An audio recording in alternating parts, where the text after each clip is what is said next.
Good day, cupcakes, and welcome to today's episode. And today we're going to discuss Porsche. Has Porsche reached peak Porsche since the 991 Series GT3 RS and the 991 Series cars and vehicle? I want to discuss the upcoming 992 GT3 RS, my own personal journey, and what my thoughts are as a Porsche fanatic, a Porsche loyalist, and how I feel the brand is and what direction it's going. So let's first talk about the new 992 GT3 RS. Now, while a lot of people were literally getting their pants wet because they're like, oh my God, the car has a new multi-link suspension in the front, it has all this aero, it's got DRS. I was not impressed by that. I mean, those things are cool, they're very unique, but when I first saw the car unveiling, I said, oh my God, it only has 500 horsepower. I mean, it has 518, but so I'm like, it only has 500 horsepower? I said in 2022, 2023, it only has 500 horsepower? It was a total turnoff for me because you can have all the DRS you want in the world and it's going to do nothing for a car that is severely underpowered in today's game. Now, a lot of people who are like newer to this Porsche phenomenon, like, I'd hear things at an auto show, for example, like, oh yeah, this car is amazing because it's literally a street legal track car. And in the back of my mind, I'm going, Porsche has been making these for like 20 years now. And we first have to give credit to Ferrari for actually making track inspired street cars, which was if I'm not mistaken, in my memory bank, it was the Ferrari 360 Modena CS. That's what started all this amazing shenanigans of having track-based street cars. But, Porsche does an amazing job with their stripper advertising. To bring a girl out, like on Deja Vu, spreading her legs open, big ha-has, the big twins, as the girls say, and it gets people excited. But if you're in this game, you can look beyond the advertisement and go, okay, will this car live up to its hype? And the thing is that it's a very underpowered car. I mean, the reality is, you can ask Randy Post, is that the 991.1 GT3 RS actually makes more horsepower in this car because that car had a ram air induction, much like the .2 version of it. So above, I think it was 80 miles an hour, the car actually produced 525 brake horsepower. This car has less torque. The big wing is going to hurt it down the straightaways. And once again, at the end of the day, it is underpowered. So my actual thoughts is that the car is very slow and underpowered. It's been using the same powertrain for the last decade, same transmission literally for almost a decade. They can say it's the greatest cornering car in the world. It has this Nürburgring lap time, but when you take it to a real track, it doesn't mean diddly squat. You ask the guys and gals who are tracking cars that have significantly more horsepower, and they are going faster than people in a GT3 RS. It doesn't matter how fast that car is around a turn. When you hit that apex at the same time and you have 600 plus horsepower, you're going to pull away. As a current GT3 RS owner, I can tell you, I've, for example, gone on the butt of somebody in an M5 compact, which has 617 horsepower, and I'm killing them through the turn. And as we're coming out of that turn, they're going pedal to the metal. I can't pass them. And now I have to drive more dangerously to get ahead of them, which is I have to brake significantly later, which shows off my driving skills. But this is not something you want to do when you can just get into a car with 600 horsepower and maybe not ride your ass so much, and as you exit out of that apex, you floor it, pedal to the metal, and you just go by not only, like say in my case, one car, right, the BMW, but 4 or 5 other cars. And that is actually be more enjoyable. It really is, because now you're not fighting all the time. And remember, for those of us who are going to track days, right, we're not here trying to be Daniel Ricciardo to get a new racing seat next year. We want to have fun, we want to improve our driving, and we want to do it in a safe way. But these cars, with the way they've been designed, it doesn't allow you to do that. It's kind of like, for a lot of people in the United States, when you go to tracking events, you see people in Miatas and S2000s, and they're like, hey, look, I got this Formula F1 kit, also a DTM kit, I have all this aero, and you go, cool, so you're pedal to the metal on the turn, but come the straightaway, you're still doing like 90 miles an hour. That doesn't impress me. Actually holding everyone back, with all due respect. And I'm not dogging any of those cars, but I'm just saying when you go to a big track, like for example in the West Coast, you go to Laguna Seca, you go to Willow Springs, those cars can't keep up with modern day cars. And to me, it's very disappointing that Porsche did not make this car have 600 horsepower at least, because at the end of the day, it is underpowered. And the reason why that is an issue is because in my case, for my allocation, now I'm supposed to be a VIP client at my dealership, and they wanted a $200,000 markup on the car. So you're at $500,000. At $500,000, this is not a hypercar. It does not perform anything near it. I mean, shit, there are minivans that probably have more horsepower and are faster than this GT3 RS in a straight line. It is very, very disappointing. And, when I look at my dealer experience, right, I'm supposed to be a VIP. They poached me. They wanted me to come buy a car. And they're giving me a pricing scheme that is worse than what other dealers who called me and said, hey, we can get you in the car for a little bit less, but it's not attractive, right? They should actually be giving me a much better deal than those guys. If anything, the relationship should matter, And anyone who pays $100K or more for this car is going to be an absolute idiot, with all due respect, because the car's not worth that much. And we're going to get into why it's not worth that much later, but these are schemes that these dealers come up with, especially in the West Coast, to try to hype up the car. But at the end of the day, it's an underpowered 10-year-old platform that they put DRS on it, and you are not going to go faster around any track outside of the Nürburgring. And I guarantee you put a McLaren or Lamborghini against it, even on the Nürburgring, it'll go faster than them, because they will just have the power to pass them on straights. That's just a bottom line.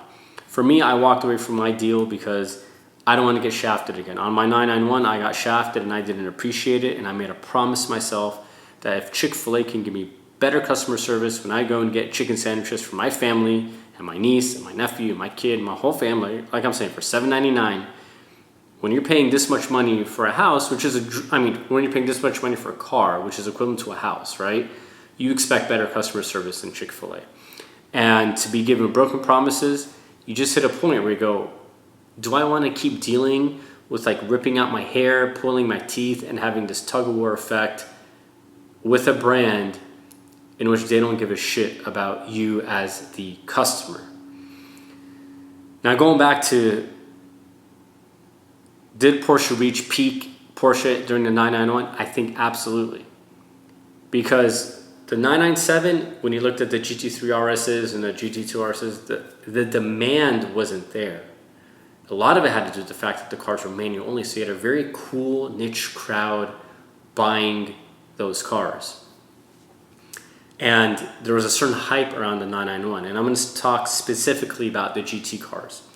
They became PDK only at the time. Later on, they brought back the manual only for the GT3, but they brought a lot of the customers who can never buy the car from Lambo and Ferrari. So Porsche brought a lot of customers from Lambo and Ferrari. So you got this weird cars and coffee crowd that wasn't really part of that GT crowd. The GT crowd was more hardcore. Like, they were so cool that motorcyclists knew that if you saw a dude in a GT Porsche, they were fucking cool. They were not going to bother you the way like the Turbo S drivers would have, for example, right? But did we reach peak Porsche back then? Absolutely. And I think Porsche rode that momentum all through this last decade. And they really milked it as good as they could. But I think they kind of shot themselves in the foot with the 992. I think the normal 911 Carreras are great platforms. But I think with their GT cars, there's nothing special to be said there. When you look really at the lack of innovation in the vehicles, to me it's obvious that what they basically had done is they rode on their success they rode on the fame of past success, and they know that they have a lot of customers who, for example, won't care, and they also know they have a lot of new customers who just have stupid money because there's a lot of PPP theft and they got to go and spend that before they catch them. They got to make money disappear that are going to be willing to maybe pay some stupid prices. But had they made the 992 GT3 RS during the 991, that would have been the epitome of the most amazing car. But right now, they're just things that are so irrelevant, and it's so lacking in today's modern supercar, hypercar battles and track car battles that the car in itself is behind. Now, let's just talk about the car, right? Base price, I think MSRP is like $223. If you spec it right, you're going to be somewhere between $270 to $300. For this argument, let's just say it's a $300,000 car. So when we compare this car with no markup compared to the previous car, you're already looking around a 40%, it's about 37 to 40% increase. So it's already significantly more money. And even at $300K, it is an underpowered car. In that range, there are significantly much faster cars that you can make track capable that are going to do just as good or even a better job than this car. Now, I know some people are like, oh, Porsche engineering is like phenomenal, top notch. I beg to differ. Porsche engineering was phenomenal, but as someone who also has a 991.2 GT2 RS, we've had a lot of issues. We've had the service of the PCCBs. They've basically disintegrated away. Porsche won't want to replace it, even though the dealer knows it's an issue. We've had broken dampers on the car, and we've been waiting for replacing dampers for 2 years. No one has sent it. We've been told that on the that Porsche in general, across all the ranges of the cars, they're having PDK issues, so they're having transmission failures. So the issues are there, but it's just you don't hear about it as much unless if you have those cars. I have a neighbor who has a Panamera Turbo SE hybrid, and the car got lemon because it's in the shop for a year. Significant problem. So all I'm saying is that in that 300K range, there are cars that are much faster. I hate to say it, but you have a 296 GTB. It's going to be a little bit more money, but you can get that car. If you got a Lamborghini STO, props to you. You get a Ferrari F8 Tributo. You're going to have to get better brakes. But dude, anyone who tracks is going to get different brakes other than a PCCB from their race shop, right? So you have that. I don't know how good of a car, for example, the Lamborghini Huracan Evo will be, but I'm just saying somebody might want to track that. The new Z06 by Corvette is going to be a phenomenal car to track. It's got 671 brake horsepower. It's been dyno to have more, and from somebody I know who has driven the car, it is stupid quick around the track, and it handles amazingly. So, or you can go the budget route. Go get an M3 compact, all-wheel drive, go tune it, get an MCS 308 suspension from Wasteworks, and you're going to have a car which will, in my opinion, still be faster than a 992 because of the fact that you have more power. You read any book on racing, and it'll tell you races are won on the straights, not in the corners. So, did we reach peak Porsche? Absolutely. And even like on my end, we have a Taycan Turbo. And I'll make a separate episode about that. But while I think the car is a great driving car, and Porsche did a great job of trying to advertise it and say how amazing it was, it goes back to the point that did Porsche reach peak Porsche with the 991 and that decade of cars? Yes, because even the Taycan, to me, for a car that is this successful as Porsche, they have a car that can't even do 200 miles in battery range. And I know that because my car can't even do it. And I don't drive on the Autobahn.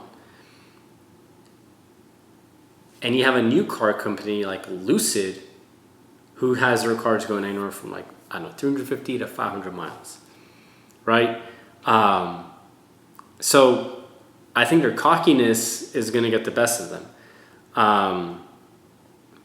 And like I said, they're not pushing the envelope. GT4 RS, severely underpowered, severely overpriced. I think if you get an M4 CSL, I think that's going to be a better car than the GT4 RS. I know there's this driving experience, all the noise about the GT4 RS. I'm not going to discredit it, but I'm just saying that car is advertised as a track car. And even if it's advertised as a weekend cruiser, which is stupid because it's the way it's designed is meant to be handled at the track, I'll still go get potentially an M4 CSL or just go get an M3 or an M4 compact and I think you're going to walk away with a better car. The GT4S should have been made 10 years ago. 10 years too late. Once again, underpowered and a slow car. You know, while the driving experience might be cool and great, in terms of not pushing envelope, they did not push envelope in that car. I think it's a great driver's car, but once again, at that price range, honestly, if you're spending that much money, go get a GT3. And I would personally just get in the manual because you're going to have a way better driving experience than the GT4. So we come back now to the GT3 RS and these other cars that we listed. They're just not pushing the envelope. They're being a little too conservative. Now let's go to pricing, right? I've heard all the dealer excuses. When the 991 came out, the excuse was there's a lot of hype. You got to pay for the hype.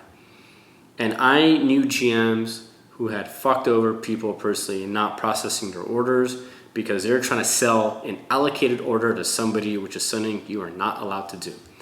And with the new car, the vernacular among all these dealers is, oh, it's market price. Like they're a bunch of fucking real estate agents. Excuse me, cars are not real estate. They're a depreciating asset. Unless if you have like a Senna or like a P1, those cars I can understand, right? But just about all these other cars are depreciating assets. Even a GT3 RS is a depreciating asset. So they use this vernacular of, oh, you have to pay the market price, right? So the 991, the vernacular was, and the slogan was, you got to pay for the hype because there's more people who are selling drugs online now who can technically pay for the markups we want, so you got to do it. And you're sitting there going, well, haven't I spent X amount of money with you and your dealer and your multi-marquee dealer and you want me to do what? And now with the new cars, with the new 992 GT3 RS, it's all about market price. You know, the market is dictating the price. Well, how do you know what the market is? Because you know why? You know why it's not, what they're not understanding is that the market is actually saying the base price of the car is $223. So if you're getting an allocated order, my market price is based upon MSRP plus whatever options I put on it. No markup. The black market price is a car that shows up on the dealer floor and you want to shaft somebody for that, you have every right to do that. But for somebody who's speccing out a car, the market price, as dictated on the webpage of Porsche, is $223,000 plus whatever options I put on it. So they're confusing what the MSRP is and the market price with the black market, which is what all these idiots are trying to pay over for these vehicles. And at the end of the day, right, you also have different markets. You have new buyers coming in who are going to pay more to be part of the cool kids club. And then you have people like me who've been with the brand since 2005, right? So my market price should actually be very different than what's being advertised on the internet. If anything, my market, for my markup, if I have to pay one, you know, originally, I'll tell you guys, originally, before the car debuted, they told me I was going to pay between 25 to 35K, which was fine. And then they said it might go up to 40. In the back of my head, I was like, I'm cool with 50. I know only one person who's getting it at 50. And we're seeing if when the car arrives, if the dealership's if his dealer is gonna honor their word. But my whole point is, you know, my market should be different because I've spent X amount of money with the brand and with the dealer. So you can't charge me what you're charging a bitter clown on the street. And that's something that dealers are not differentiating, and they're purposely doing it. And I think the dealers are ruining the Porsche brand. I think Porsche makes great cars, but do you want to constantly go through this process of every time a new car comes out, you got to like literally sit there and negotiate and fight from the time you're ordering the car, speccing it to the time it arrives at the showroom. You're like, dude, am I getting this car or not? Fighting with the dealer. I mean, who wants to go through that? When you can go to Lamborghini or Ferrari, right, or McLaren, and yeah, you might not get your car tomorrow. Maybe you got to wait 12 months, but that's a way better option. And at least they treat you with respect and they treat you like, you know, a person worthy of spending a huge amount of money, because there's way better things you can do with that money. There is. Like, shit, you can go build a village in a developing country, third world country, and give sustenance to people. I mean, this is a hobby, right? But the brand has become diluted. And a lot of that is ever since Like, I'm not going to talk bad about the Cayenne because the Cayenne saved Porsche, but then they went to the Panamera. Then they made the Macan, and the Macan was made specifically to bring in a lower tier clientele into Porsche. It's a lower class of people. They're getting all like the Audi Q3 drivers. And the thing is Porsche is now a brand which is like a luxury version of Toyota. They don't make as many cars as Toyota, but what I mean by it is that they're trying to be a volume brand. They're not trying to be a marquee brand.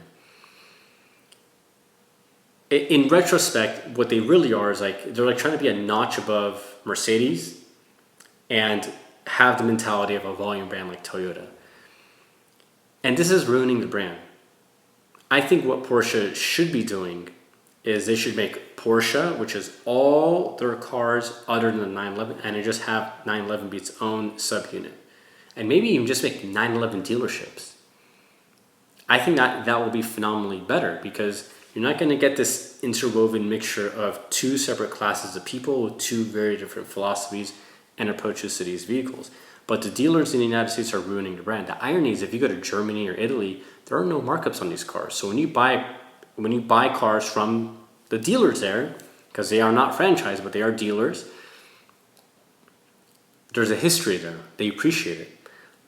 And the saddest thing with Porsche is there are people who've been with this brand for like 15, 20 years, like I have, spent a ton of money, and it means nothing to them. Whereas if you had invested that money in any other brand of manufacturer, you'd not be going through this shit. They want your business. And you could call rep, from corporate, be like, hey, I'm having this issue.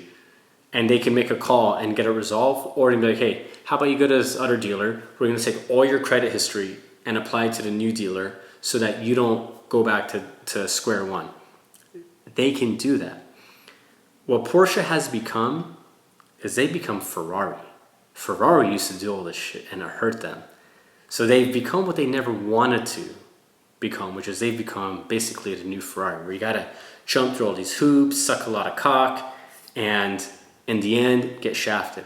I mean, from the brand's perspective, it's kind of like, as a customer, you go, dude, how far can they shove this stick up my ass and laugh at me by going, wow, look at Master Shake. Look at how loyal this idiot is. We keep screwing him on every car that he orders through us and through his dealer. At some point you go, dude, you know what? Enough is enough. So back to my recommendations. I think Porsche is becoming too big for itself. I think they're making way too many cars. The reality is no one wants a GT4 S. No one buys them at the dealer. And yet they're giving these allocations to the dealers. They got to somehow make up for it. And what they got to really do is, look, you got to follow the money, right? This is Pareto's law. You got to figure out what your 80-20 is here. You got to figure out where 80% of your income comes from 20% of your product base. Follow that rule. First step, Porsche should really separate Porsche and a 911. They should be very two separate brands, because people have always known a 911 as the 911. It won't confuse people. Make 911 cars, which is only the Carrera and all the GT variants and the turbo models, and keep all your other shit for all the other people you're trying to get from these other lower quality brands for Porsche only, which is the Macan, Cayenne, Panamera, and Taycan. The other thing is, for example, in the 911 range, they don't need all these model variants.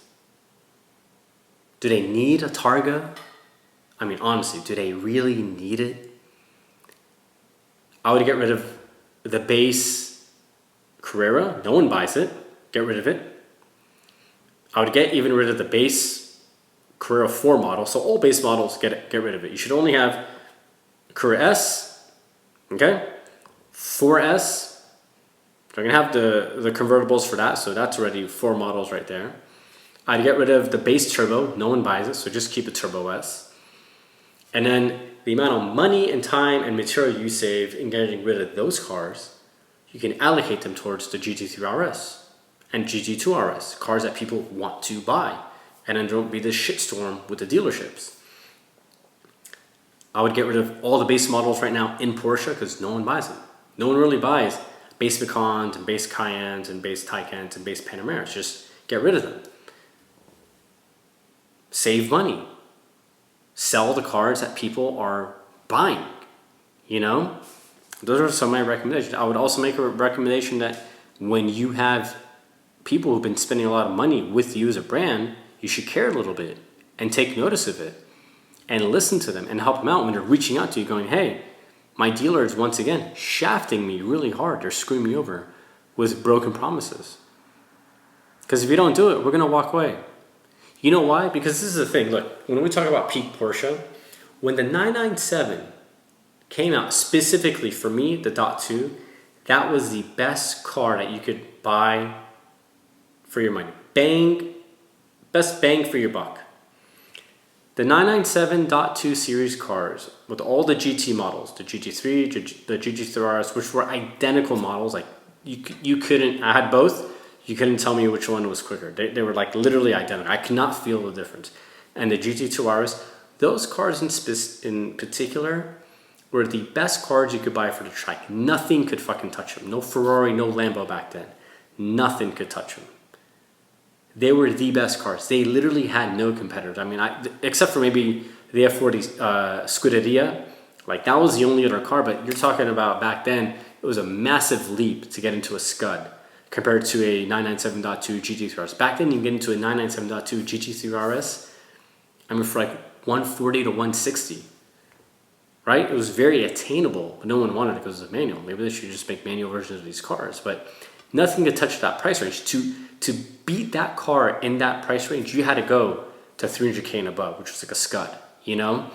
So they were the best.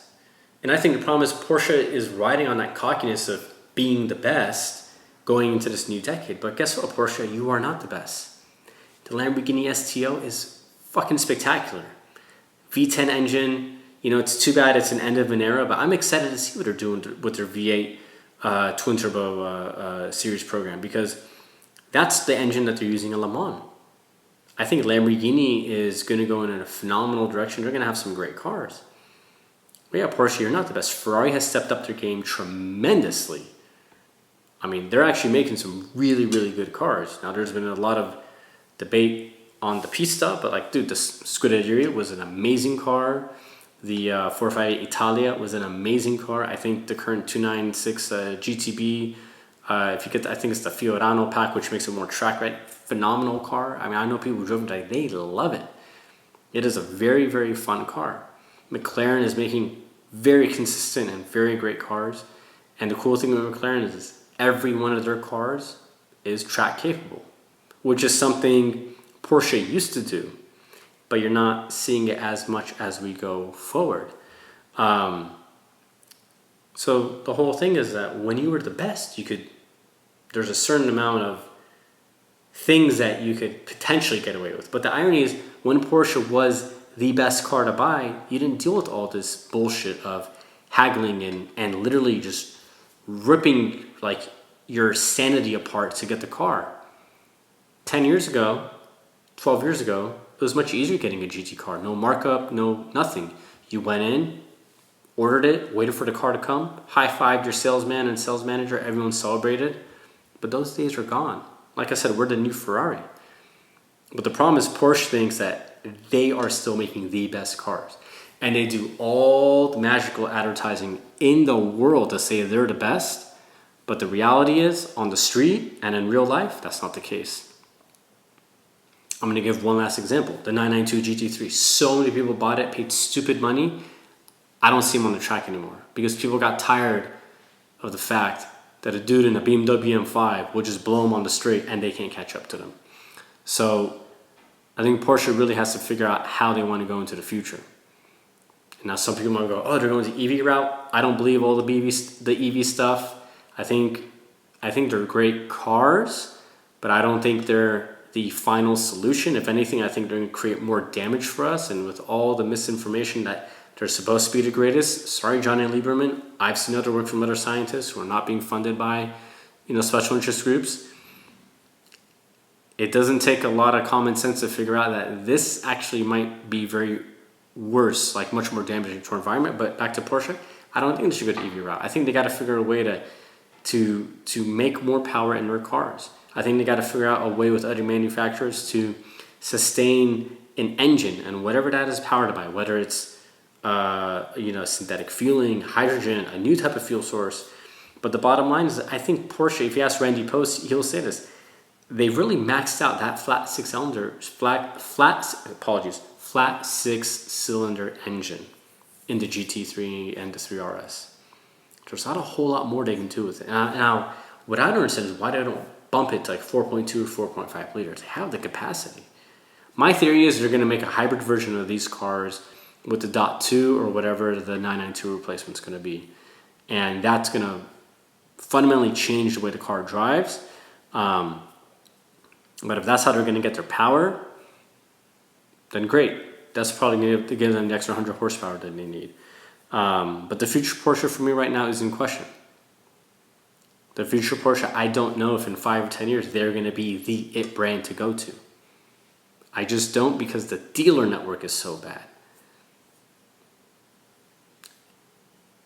Because at some point, I mean, they're going to have... I'm a Porsche loyalist, okay? But they've brainwashed a lot of people. And they're going to have those brainwashed people. And those people, when reality hits them, like, they get depressed and then they go seek counseling for my wife. So if you want counseling, let me know. We'll hook you up with Hello Cat Therapy, which my wife runs, okay? But they're going to be very, very sour when the reality hits them in the face as how slow these cars can be. You know, I think for Porsche to really succeed, they have got to find a way to get more power in these GT cars. The GT2 RS is a great car, but once again, this is the interesting thing. For as fast as that car is, you get into the 720, it was actually faster than the GT2 RS. Crazy. And the 720 is sexy because the doors go up. You can never fuck with a car when the doors go up. Just rule of life, end of discussion. Okay? But I wish Porsche the best. I really do. For me, on my closing remarks, I just don't know if I'm going to stay at the brand. I just don't know.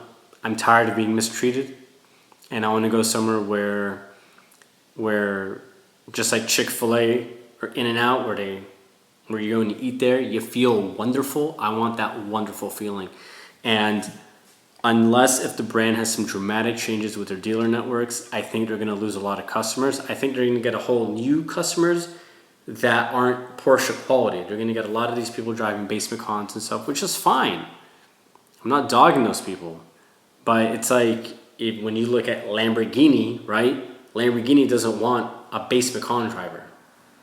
Just saying, there's a certain level of class there. So I think the brand is being diluted by its customers. And guess what? The dealers talk about it all the time. Because Porsche cars, they are expensive to maintain compared to a Toyota Camry. And oil change is like almost $2,000 on all their cars, you know? Service is like not oil change. Yeah, I mean, it's oil change because when you go to your service, depending on your service, they do all this other stuff and they charge you close to like 2 Gs. So it's a lot more money. So there's been a lot of brand dilution with the quality of people. And because of that, I just don't know how well this brand will succeed if it tries to stay on its current path. Even if the new 992 GT3 and the 3RS come with some type of hybrid powertrain, I just don't know if it's going to be relevant to how their competitors are evolving.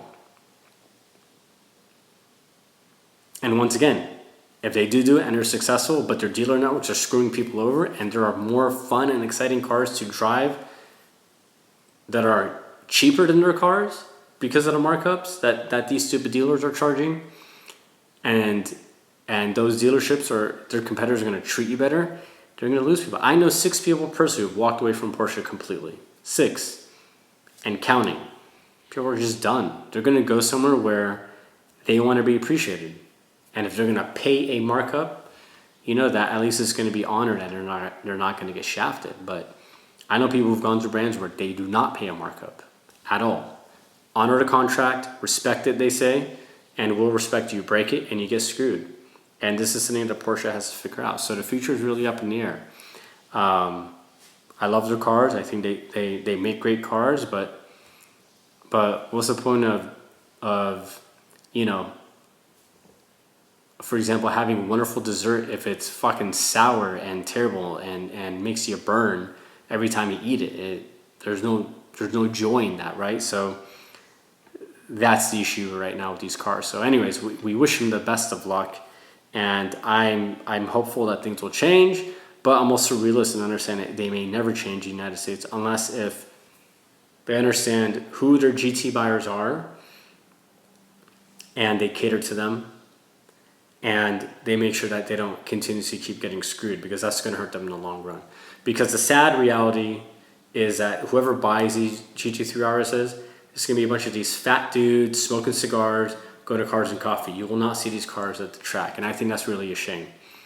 I think that's going to be a big shame, because you've designed a car and you're giving it to the wrong person. You're not giving it to the guy to showcase your technology and how the car should be driven at the track. And that's going to be probably the biggest disappointment with these 992 GT cars that are coming out. So anyhow, on that lovely note, I hope you enjoyed this episode. We hope to see you very soon. Have a wonderful day, everybody.